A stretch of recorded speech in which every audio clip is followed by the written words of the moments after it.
Our next reading is non-current liabilities or long-term liabilities. There are about 50 plus questions in this reading. The first question, the present value of benefits earned during the current period by the participants in a defined benefit pension plan is best described as what?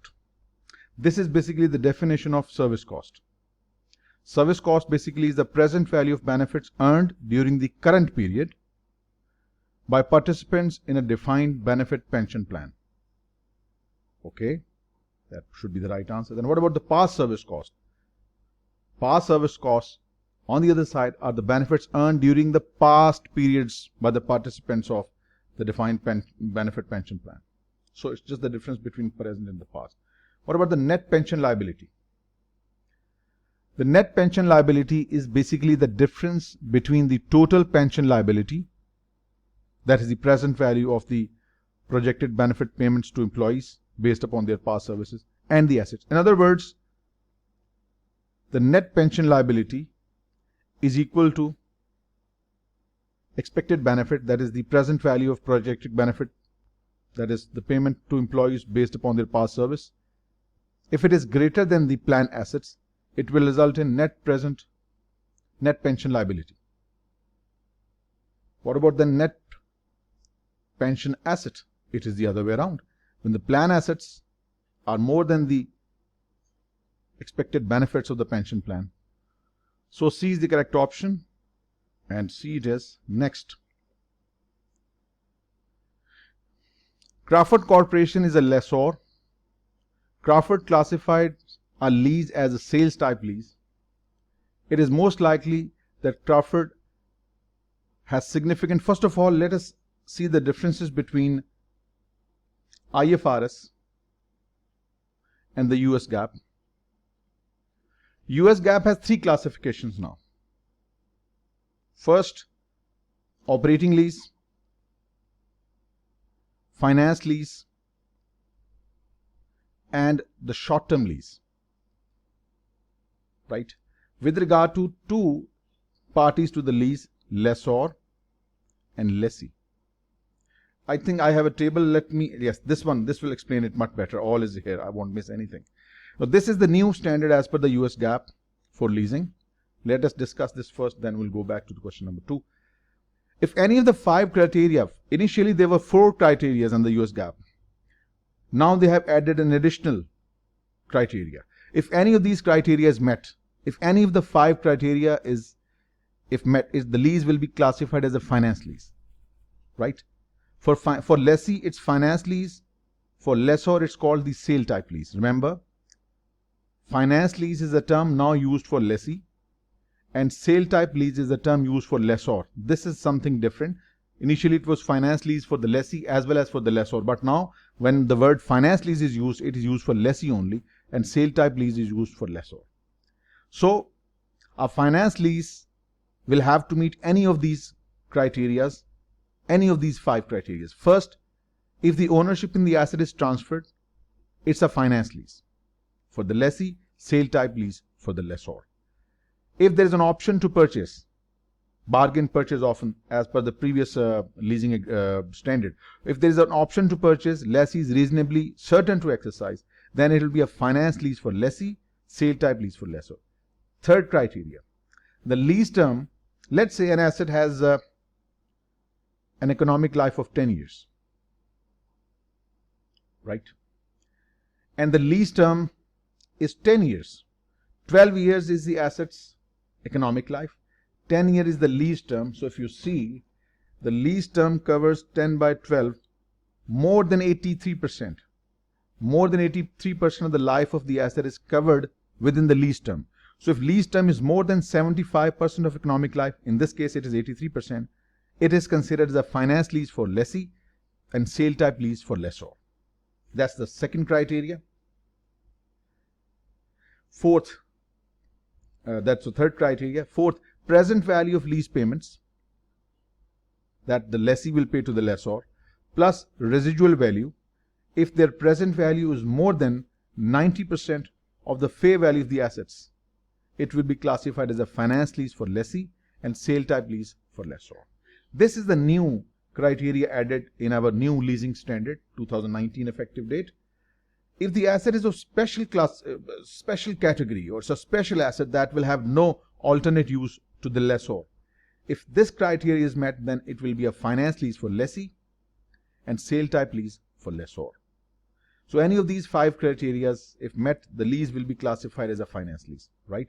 When none of the above criteria is met, none of the above 5 criteria is met, then what? Then lease would be operating lease for lessee, right? And operating or direct financing lease by lessor. Direct financing lease only if the criteria 4 is met, this one, and it is probable that the lease payment plus residual value guaranteed by the lessee will be collected by the lessor, right? So going back to our question, this was the question. Crawford Corporation is a lessor. Crawford classifies lease as a sale type lease. Yes. Sale type lease basically is the new classification of finance lease. It is most likely that Crawford is reporting under the US GAAP because this classification is under the US GAAP. If there is any uncertainty regarding the payment, it can't be classified as a sale type lease.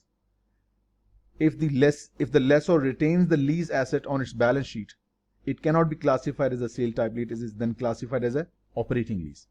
So this sale type lease is only, this classification is only available in the US GAAP. The lessor classifies all leases either the finance lease, similar to the sales type lease under the US GAAP. This is the IFRS difference, or an operating lease. So finance lease and operating lease is the classification under the IFRS, whereas in the new US GAAP leasing standard, the lease is either classified as a finance lease for lessee and sale type lease for lessor. And if they do not meet the criteria, then they have this other criteria of operating lease and direct financing lease. So that makes C to be the correct option, because sale type lease classification is only available in the US GAAP. C. Right, next. Under the US GAAP, lessee must recognize balance sheet liability for what? Now, this is something new which wasn't there in the previous leasing standard. I'm sure you people remember. Let us consider, look in the past, what we used to do in the past, what we will do now. Previously, the lease classification was capital lease under the US GAAP. Now they call it finance lease. Previously, it was capital lease and operating lease. Under the capital lease, lessee used to debit the asset, under the lease, credit the liability. And under the capital lease, the lessor used to remove the asset from his book by crediting the asset and debiting the receivable under the lease, right? And in operating lease, lessee was just paying the rentals. Lessee was just paying rent. He used to debit rent, credit bank. That was the previous standard. I'm just giving you a comparative analysis. And lessor used to consider it as his normal asset. He used to charge depreciation. He used to upkeep the asset. That was the old standard. Under the new standard, whether the lease is, now the capital classification is gone. We no longer use the word capital in the US GAAP. We use the word finance. Please remember, now we use the word finance. Finance lease and sale type lease. Finance lease, the word is used for lessee, and sale type lease is the classification used for lessor, right? So under the US GAAP, lessee must recognize balance sheet liability for, now whether under the lease, if it's a finance lease or an operating lease, this is something interesting and new. Whether it's a finance lease meeting those 5 criteria, or it doesn't meet any of the criteria, whether the lease is finance lease or an operating lease, lessee will have to debit the asset, but the new word used is not the asset. They call it right of use asset. This is the exact terminology used in the US GAAP. Right of use asset, not the asset. Right of use asset debit, and credit is lease liability. This is the same entry we pass in finance lease and the same entry we pass in the operating lease. This was not the case previously. So right of use asset, this is the exact terminology used in the standard. Right of use asset, debit and liability credit. So interesting point to remember, for the lessee, whether the lease is a finance lease or an operating lease, entry is the same. Debit the right of use asset, credit liability. Debit the right of use asset, credit liability. It's just that the right of use asset is treated differently in operating and finance lease, but the original entry to recognize the asset and liability is the same. So remember, general rule for finance and operating leases, a lessee must recognize a lease liability and a right of use asset at the lease commencement. So it means whether it's a finance lease or an operating lease, asset and liability will be recognized. This is something new which wasn't there in our previous leasing standard, right? And that's we have already discussed. All right, here we go. Next question is bond valuation. A bond is issued at the end of year 2000 XO with 8% semi-annual coupon rate. Semi-annual means paid twice a year. It's an important point. 5 years to maturity, okay, and a par value of $1,000. That means the redemption value. The bond yields at an issuance is 10%. This is the bond yield or the effective rate. Using the effective interest rate method, if the yield has decreased to 9% at the end of year 2001, the balance sheet liability for the bond is closest to. We have already done it in our CMA Part 1, or CMA Part 2, Corporate Finance Bond Valuation. The value of the bond, the price of the bond is simply what the price of the bond would be, the value of the bond. It is the present value of principal plus present value of interest. But in CMA, we used to take a longer route. But now, since we are doing CFA, we have a much quicker way of doing things using our financial calculator. We'll use our financial calculator and I'll show you how to put the numbers and we can directly calculate the present value of the principal and interest, and we can calculate the current value of the bond. Remember, this is what we know for the basic. Remember, interest is paid as per the coupon rate. Interest payment, please note this down. Interest payment, it is calculated by multiplying your coupon rate with the par value of the bond. This is called the interest payment. Coupon rate multiplied by the par value of the bond. Then what is the interest expense? Interest expense is calculated by seeing how much interest we have paid plus minus amortization of bond discount or amortization of bond premium. We will discuss as we move along, right? Because sometimes our bond, $1,000 bond sells for more than $1,000. That is called the issued at premium. And sometimes our bond will sell for less than. Why will it sell for more? When your offered rate is more than the market rate or yield rate, the bond will sell at a premium. Your offered or coupon rate is lower than the market or the effective rate, then the bond will sell at a discount. Clearly. We will discuss as we move along. Remember, for the present value computations, you must always discount the principal, you must always discount the interest payments at the original effective rate when the bond was issued. That's an important point. Remember, interest is paid at the coupon multiplied by the par, that you know how to calculate the par value multiplied by the coupon, simple. But the discounting is done at the rate that was prevalent at the issue date, and that rate is not the par, it's the effective rate or the yield. Even he has given us that the yield has fallen to 9, even it might fall to 3%, I don't care. For discounting, the yield rate is used that was prevalent at the issue date, not when the balance sheet date is being observed. So we have to consider the rate used at the inception or at the start when the bonds were issued. Now we have to calculate the value of the bond to be reported on the balance sheet. For this we need to identify some numbers. Let's do that. First, the bond maturity is 5 years. We issued at the end of 2000 XO. Right now it's the end of year 2000 X1. It means 1 year has gone. Remaining life of the bond is 4 years. Since interest payments are made semi-annually, that means the number of periods involved, 2 periods every year for 4 years, the periods would be 8. N is 8. Mind the word, the number of periods is 8.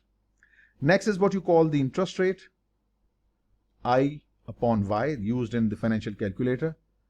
We won't use 10% because this is for the whole year. Remember, discounting is done at the original effective rate, the rate prevalent when the bonds were issued. So we will take 10% since it's being considered semi-annually, so you will have to divide 10% by 2, that's 5%. Right? What is the interest payment? Called PMT in the financial calculator. Interest is paid at the coupon 8% multiplied by the original par 1000, that is 80. Since semi-annual coupon, so this 80 will be split in two parts. 40 will be paid first 6 months and 40 after the next 6 months. So it means the payment is 40. When the bond will be redeemed after 4 years, the future value which we have to pay, the redemption value, is $1,000. You need these 4 things. You need the number of payments or periods. You need the interest rate at which we need to discount. We need the regular interest payment that you make. And we need the future redemption value, of course, the par value of the bond. You need these 4 elements to calculate the present value. How do we do that? Let me show you. First, you need to enter the number of periods. So for this, you will press 8, and this is representing the number of periods, n. So n is 8, right? This is the first element you entered. Then the interest rate is 5%. You will write 5, and then you need to press this button. Next, the payment, the interest payments, 40. And then you need to press this button, PMT.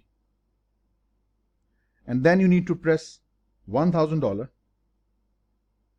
And then you need to press FV, the future value. All values have been entered. You have entered the periods, you have entered the interest, you have entered the interest payments, you have entered the future value. What you need to do, just need to press this CPT, that compute. We need to calculate the present value. It's negative 935.36. This is the present value of the bond, or the value you will show on your balance sheet, right? So remember, when your payment is positive, your future value is positive, your present value will be negative.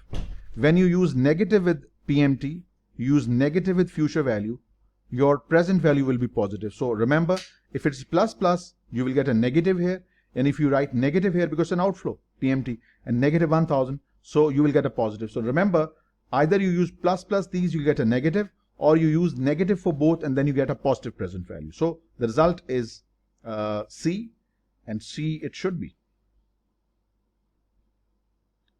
Next, a firm issues a 5 million zero coupon bond with the maturity of 4 years when the market rates are 8%.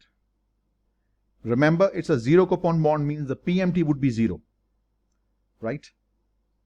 8% is the market rate. This will be used for discounting purposes. Assume semi-annual compounding. What is the firm's initial liability?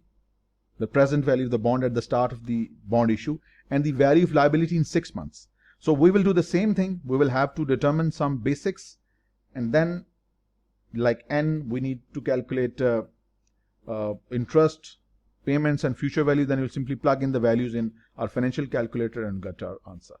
Okay. So let's write down the numbers. First, what we have is the future value given. Future value is 5 million. You can write negative now in this. With these numbers, you will get the positive present value. Let's try this way, negative. Okay. What about the payment now?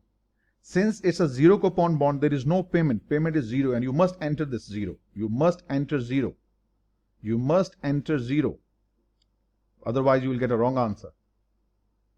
Okay. Since the payment is made on semi-annual basis, compounding on semi-annual basis, means then the 4-year bonds will have 8 periods. So N is 8. Right. N is 8. Payment is 0. What about the interest rate? Since payments have been doubled for 4 years, because there's semi-annual, 8 semi-annual periods, so you must divide the interest with 2 as well, so as to give you IY to be 4%. Right. You have what you needed. You have future value, that is the par at redemption. You have the interest payments, you have the number of periods, and you have the interest rate. Just you need to plug in the numbers and you'll get your answer. So 5. All right, so starting first with the number of periods, 8. You can start anywhere.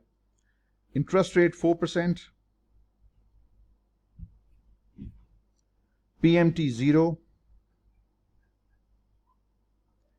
And future value is 5 million negative. Right? And you must press FV. So we have entered all these 4 variables and it will directly calculate the present value of the bond for us. We simply need to press CPT and then present value. See, it is 3653451. 3653451. This is the initial liability at which you will book the bond. So this is the initial amount at which the liability will be booked. So let us consider this to be our correct option, because this is the only option that carries the correct number. Then of course you can click and move on, but we need to calculate the liability after 6 months. How do we calculate liability after? This is the original value at which we have booked our liability, right? That's the book value. What will be the value of this liability after 6 months? Remember, our effective interest rate we'll be using is 4%, because being compounded semi-annually. So simply what you will do, 3.653451 multiplied by 4%. Whatever the result comes, it's your liability to be added in the bond. 3653451 multiplied by 4%. It is 146,138.04. So this is the initial liability and this is the interest accrued. So the total liability, this plus the amount I calculated, just add these two, 363,451. What you get? 146,138 plus 365,3,451. It is 379,9,598. That's a perfect match, and that makes option A to be your correct option. Right? Initial liability plus the accrued interest, together the total liability becomes 379,9,589. Right? Doesn't mean that we will report bond at this value. It's just that this is the bond's book value plus accrued interest combined gives you the total liability this way. Please keep this thing in a very clear way on your head. Okay, moving on. Under IFRS, a lessor retains the lease asset on the balance sheet when? Remember IFRS. Under IFRS, if it's an operating lease, lessor will report it as his own asset. Remember, operating lease for the lessor means the lessor retains the property or the asset under his control. He will report it on the balance sheet. He will charge depreciation expense on the asset.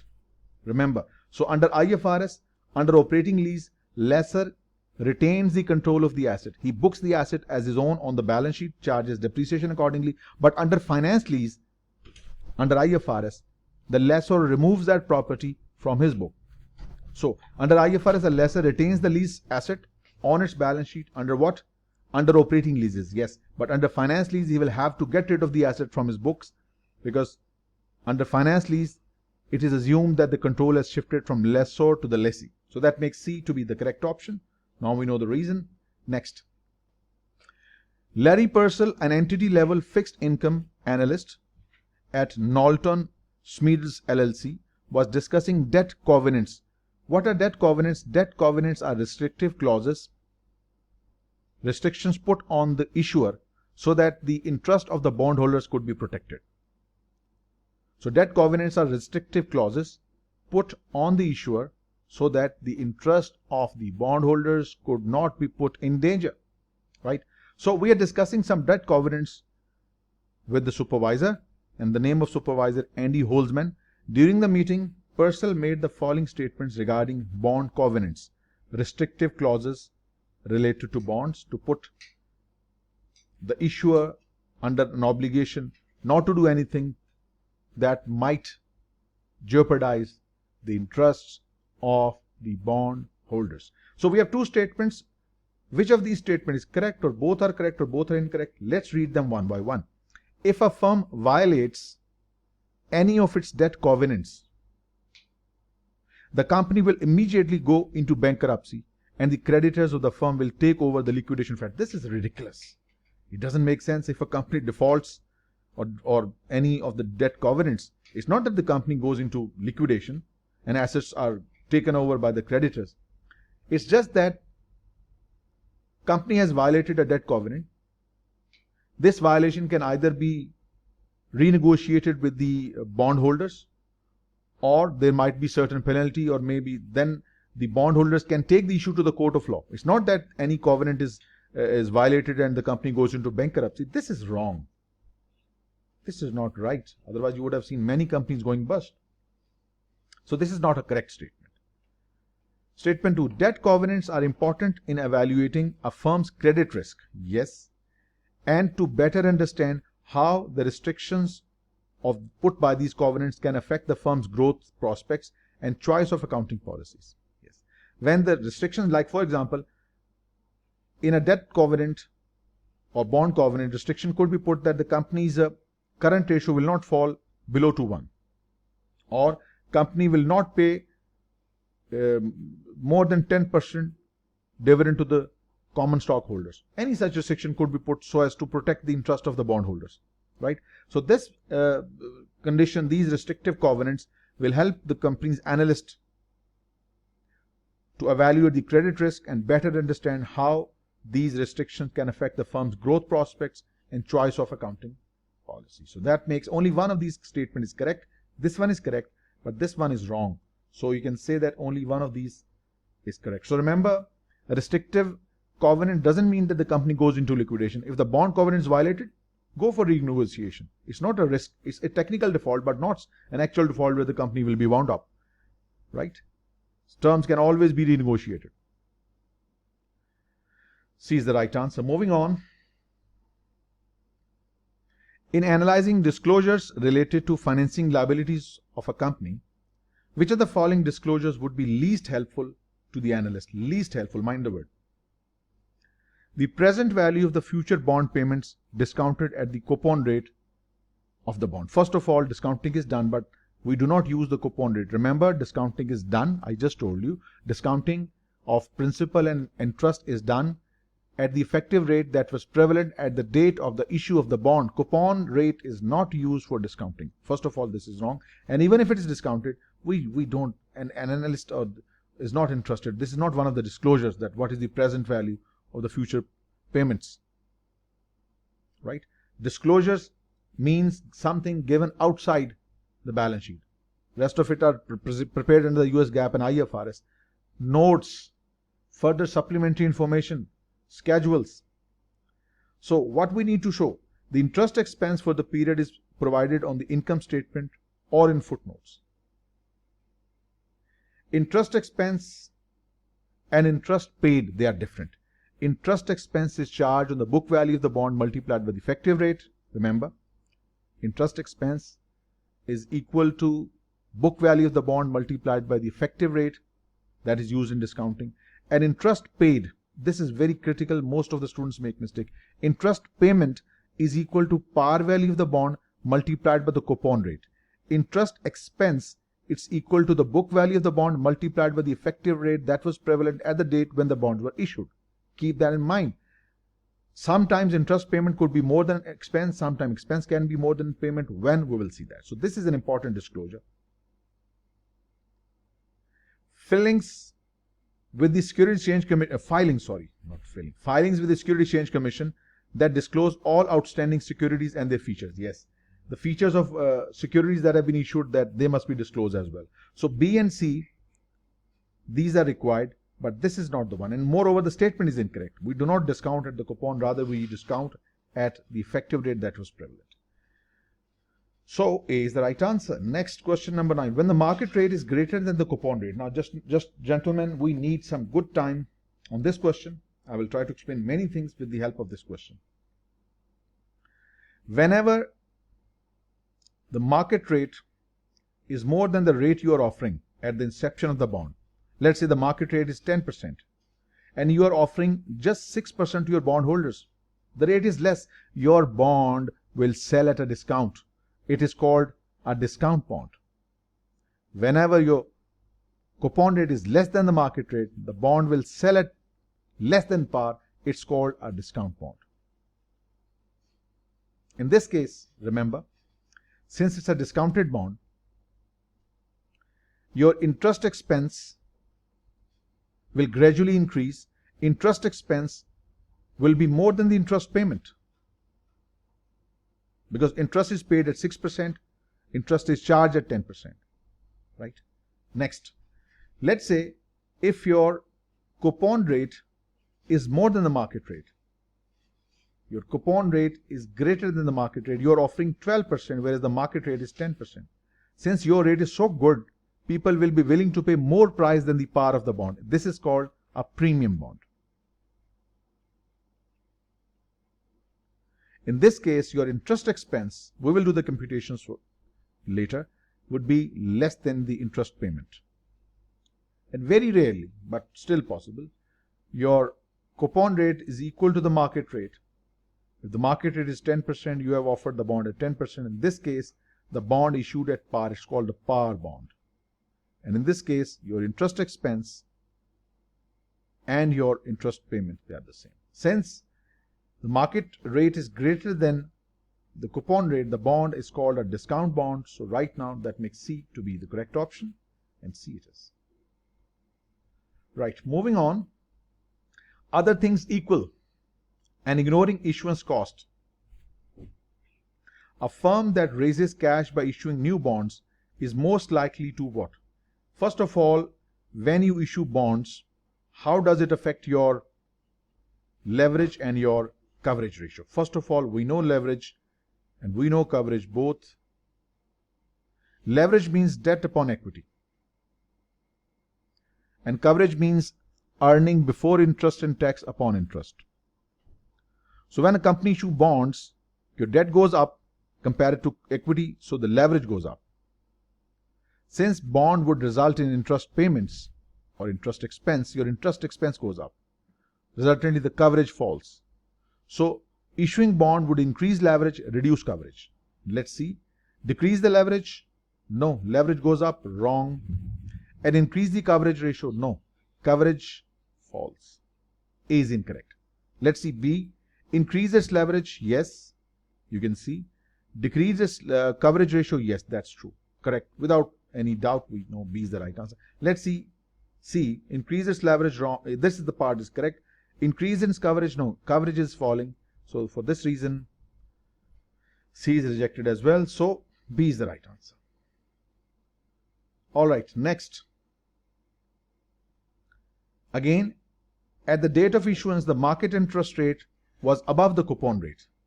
When the market rate is more than the coupon rate, what do you expect?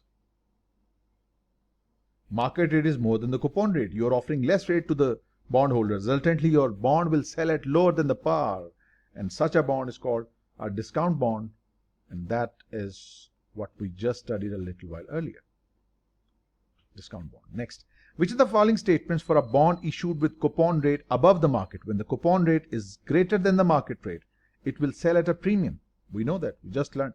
So which of these is least accurate? Since your rate offered is more than the market rate, the bond will be shown on the balance sheet at a premium value. Correct. The associated interest expense will be lower than the implied by the coupon rate. Interest expense is calculated on the market rate.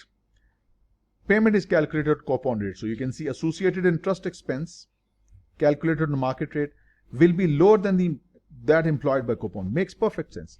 Because interest expense, as I just told a little while earlier, is calculated on the market rate, interest expense, whereas the interest payment is calculated at coupon. Since market rate is lower, hence interest expense will be lower than the coupon, so that is correct statement as well.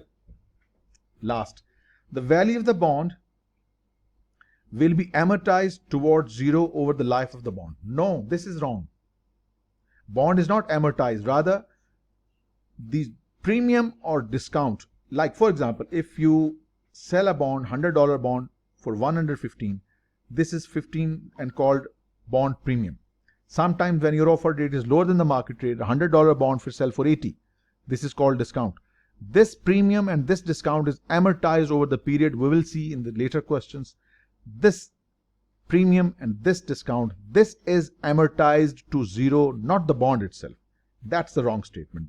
Not the value of the bond, rather, in this case, the premium will be amortized towards zero over the life of the bond. If it's a discounted bond, then the discount will be amortized towards zero over the life of the bond. So that makes C to be the correct option, because we were looking for the one that was least accurate. Next, question 13. The firm is most likely to lease an asset rather than purchase if the asset is costly to move from one place to another. It is better to buy rather than lease. Buy it as your own and don't worry about the moving from one place to another. If it's yours, you don't have to dismantle it. Has a high salvage value relative to cost. Buy the asset. When the life is over, you can sell it at a high price. So in this case, buying is a good decision. But if the asset may be made obsolete by rapid technology advances, it's better to lease, and after a couple of years, khali wali, you can just kick the asset out. In this case, leasing is good. If the asset becomes obsolete rapidly because of technological change, then it's better to lease and then come out of the lease agreement before the lease reaches its maturity, if it's cancelable, right? So that makes C to be the correct option. Moving on. It's a good question. Company issues an annual pay bond. The interest is paid annually with the following characteristics. Face value, that is the value, par value at which we pay the interest. Remember, this is a good question. Many things will be discussed. Amortization of bond, discount or premium, whatever is involved, will be discussed in this question. This is the par value or the face value at which the interest is paid. This is FV. Maturity, I'm going to take it N because there is no semi-annual or monthly payments. N is 4. Remember. Discounting is done at market rate. Coupon has nothing to do. Coupon is only used for interest payments. Coupon is only used for interest payment. Discounting is done at 8. This is what you will take as interest rate. Right?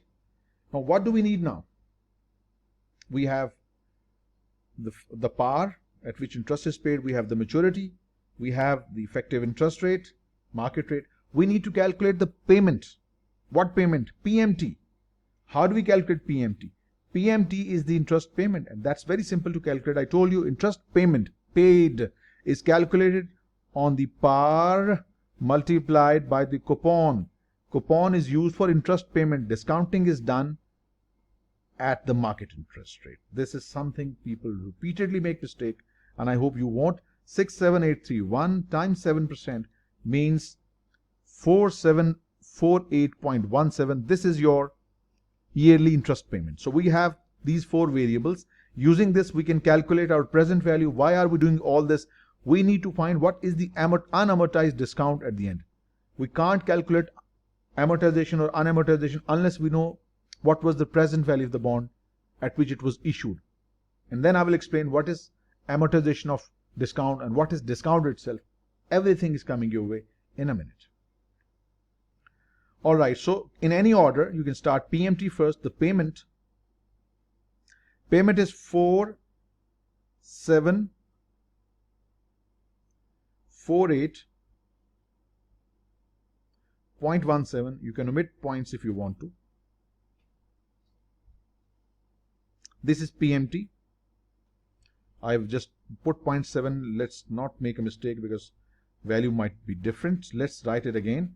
4748.17. This is your PMT, right? Next is the future value, the par of the bond. That is 67831. 67831. That's FV. Then N, that is 4. Then we have the interest rate, that is 8%. 8. Now, when I will press CPT and present value, it will give me the present value of the bond at which we book the liability. It is 65584. let me write it down. It is present value. It is 65584. Now, gentlemen, listen to me very, very, very carefully. This is the par of the bond, and this is what we received from people.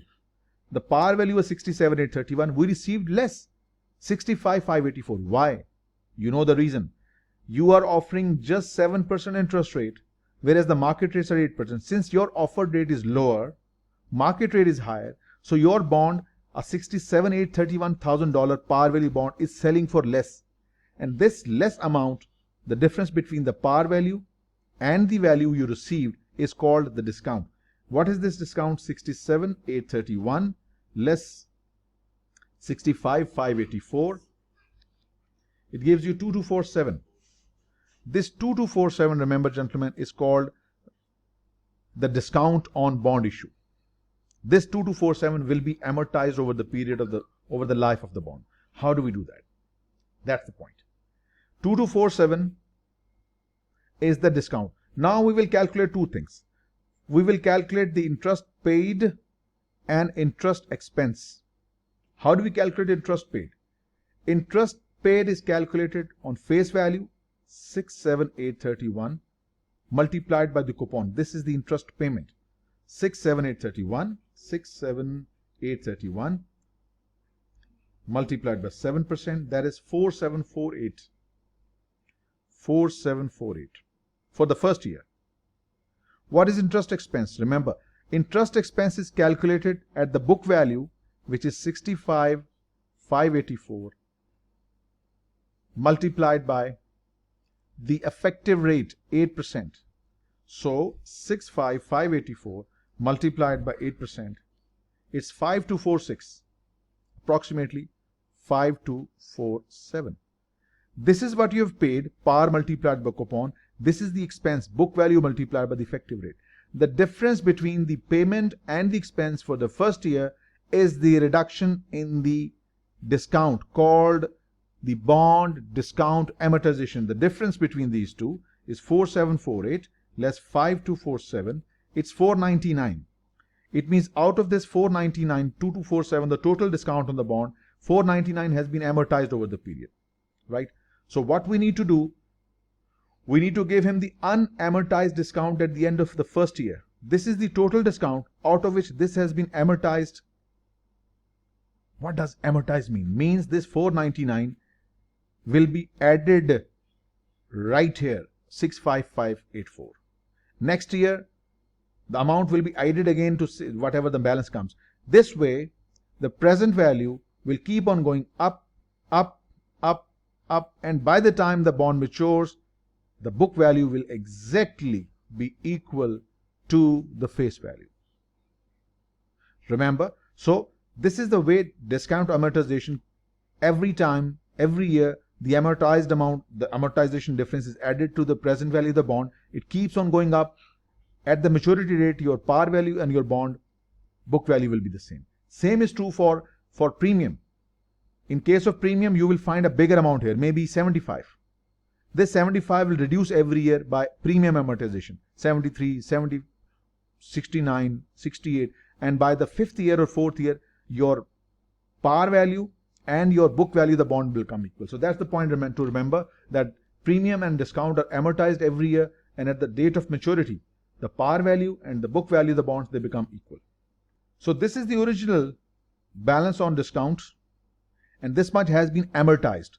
We need the unamortized discount. This was the original discount, out of which this much has been amortized during the current year. So 2247 less 499 should give you somewhat close result. 2247 less 499, it's 1748. Because of rounding off, B is the right answer. B it is. Right, next.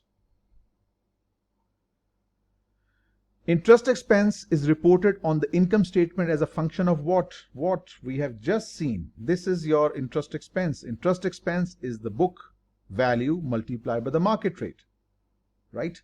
So interest expense is a function of market rate. Market rate multiplied by the book value of the bond. Market rate. So we don't need to look any further. Market rate multiplied by the book value of the bond. The coupon payment is simply the coupon rate multiplied by the par. It has nothing to do with income statement expense. This is the interest paid. This is the payment. Interest payment is the coupon rate multiplied by the par. Unamortized bond discount rate has nothing to do with the payment or with the income statement expense. It is reported as a part of balance sheet item. So it's market interest rate. Next, for a long-term lease, the amount recorded initially by the lessee as a liability will most likely be equal to what? I'm sure you people still remember. The liability is recorded at the present value of minimum lease obligations. The little change that has been brought about in 2019, instead of debiting the asset, we debit the right of use asset.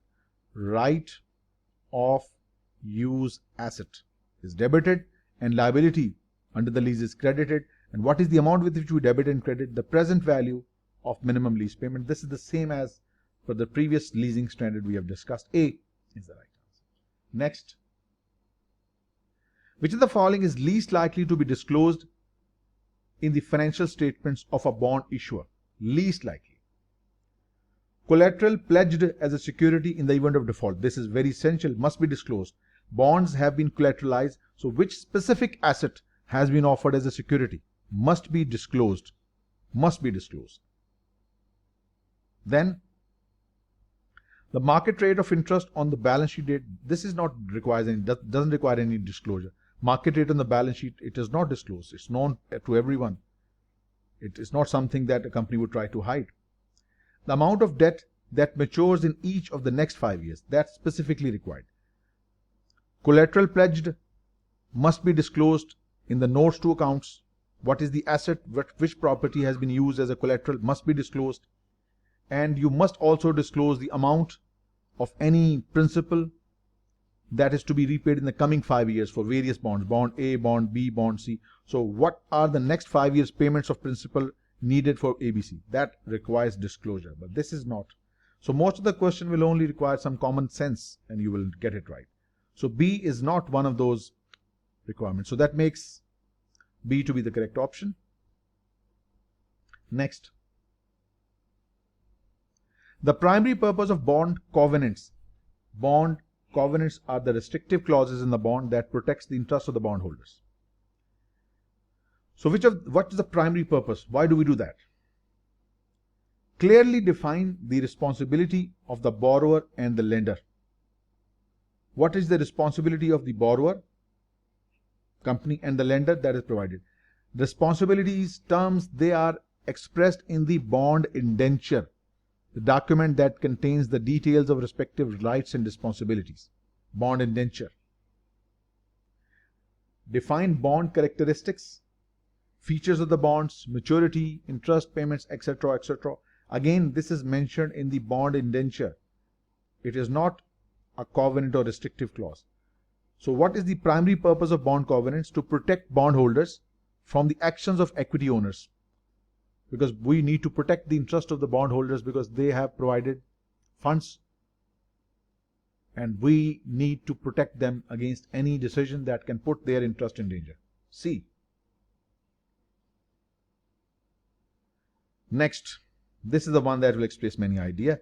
Over time, the reported amount of annual interest expense on a long-term bond issued at a discount will, let's say we have issued a bond, just an example, a $1,000 bond at 800. Why will you do that? It's because your coupon rate is less than the market rate. Your bond will sell at a discount. So this 200 difference, the difference between, this please gentlemen, I need full attention. I need full attention because that's where people get trouble. The difference between the par and the book value is called discount in this case. Let me see what was the exact number, 28.2. I want to make sure that I get the right 32.08 and 34.21. That's about 124. So the bond par basically was 924.57. That was the par of the bond, but it was sold for 800. The difference between these is 124.57. This is the discount on bond issue, which will be amortized over the period. Gentlemen, attention. Coupon is same. Why? Because coupon rate is the same and the par is the same. Par by coupon 25, 25, 25, 25. Right? But remember, interest expense is calculated by multiplying the book value with the effective rate. As you can see, the interest expense is 53. Why? Book value multiplied by the higher market rate. The difference between the interest expense and interest paid is called the discount amortized. This discount amortized 28.2. It will be added to the book value of the bond. Next year, interest is paid 25, but interest is charged at this base 8 to 8.2 multiplied by the whatever the market rate 55. The difference between what we paid 25 versus what we charged, this difference is called the discount amortization. This amortized discount will go again to this. So we keep on adding this amortized discount in the book value. By the time the date the bond matures, the par value and the book value, they become same. And this is the total bond discount 1 to 4.57, which has been amortized over the period of 4 years, right? So that's how amortization is done. Amortization, whether it's a premium or it's discount, it will bring the book value and the par value of the bond equal at the maturity date. So what we need to find out in this is that over time period, the reported amount of annual interest expense on long-term bond issued at a discount will increase. Why is it increasing? Because book value is increasing. Book value multiplied by the market rate. Market rate is fixed. Since the book value is increasing every year, that's why your interest expense is increasing every year. It increases. B it is. Next, now we need some serious calculations again. And why have we put it here? On December 31st, 2004, on December 31st, 2004, Newburgh Incorporated issued $1,000 face value 7% bonds to yield 6%. Now, some important information we must extract right now. First of all, there are 5,000 bonds.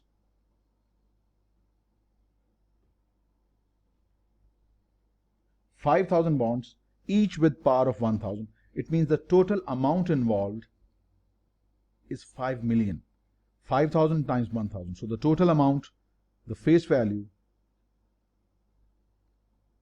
is 5 million. Par value, future value, 5 million. 7% bonds, this is coupon rate. To yield 6% rate, this is the rate we will use for discounting. Now remember, your coupon rate is more than the what you can see right here, than the market rate. Now your bond will sell at a good price. You will sell the bond for more than 5 million. Why? Because your coupon rate is more than the effective rate or the market rate. Further, the bond pays interest semi-annually and are due on 31st of December 2011. That's 31st of December 2004, 5, 6, 7, 8, 9, 10, 11. It's a 7 years bond. Right. Now, what are the important pieces of information? First of all, it's a semi-annual payment, so the number of periods would be 7 times 2, 14. Right. What's the future value is given? FV, or the face value, the par value. There are many names, whatever name you want. $5 million. Remember, the interest we use for discounting purpose, it is not the coupon rate, it's the market rate. Since we are talking about semi-annual payments, we need to divide it with 2, so it's 3%.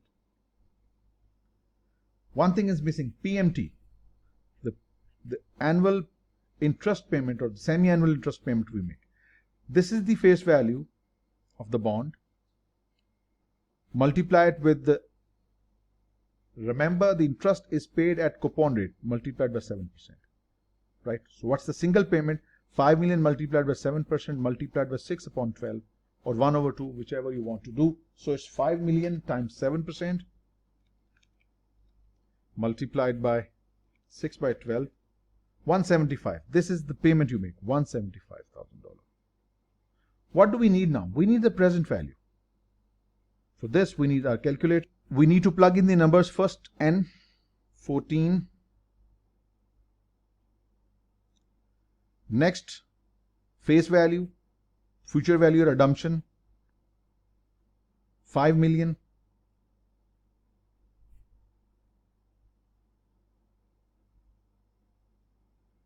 Done. Interest rate 3. Payment that you make every year. I'm taking this time plus. I'll get a negative NPV. So 175, 175. Right. Now I will simply compute. I'll press CPT and present value CPT. It is 5282402 rounded off. This is the number I need to start with. This is the present value, and this is I will use to populate my data here in the discount amortization.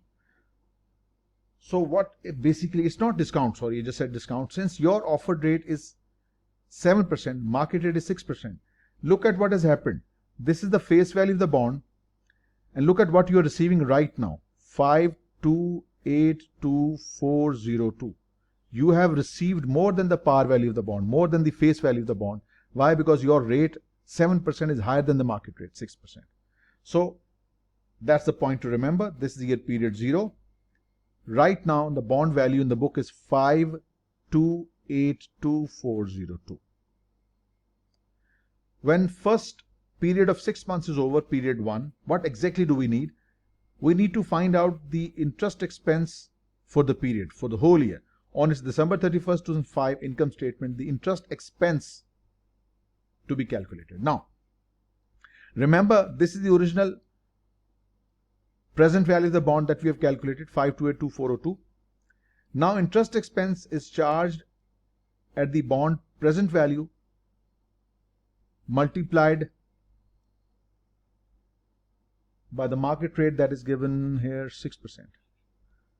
So remember, interest expense is equal to bonds book value multiplied by the market rate. And coupon is always the same. It's 175, 175, 175 every time. It's the twist with interest expense. So the interest expense for the first period will be, you'll take this amount, 5282402, you'll multiply this 5282402, that's the book value, multiply this with 6% and divide it with 2, or simply multiply it with 3%. It gives you 158,472. This is the interest expense for the first period. It's not first year. It's the interest expense for the first 6 months. 158,472.06. The difference between the interest expense and the coupon is called the premium amortization. This is the premium now because your present value is more than the face value. So 158,472 less 175, you get 16,528. This will be amortized. We need to bring this bond value back to 5 million after 7 years. So it will start reducing from right now. Add this 5282402. This is a negative number. Added to this gives us 5265874. See? What will happen in the next 6 months period? We will pay interest on this. We will pay 175 interest, but interest expense will be charged on the book value. 5265874 multiplied by 3%. Now it's 157,976. The difference between what you paid versus what was the interest charge in the income statement is called the premium amortization, less 175. This is 17,000. It's a negative number in my calculator. And we charge this negative number against this, 526,5874. It falls to 524, see, 524,8850. So this bond value or book value will keep on falling. By the time 7 years are over, your book value will be exactly equal to the face value of the bond, right? So what we need exactly, we need to calculate the interest expense. This is the interest expense. This is the interest paid, 350. And interest expense is 158,472.06 plus 157,976. That gives you 316,448, and that's exactly your option B.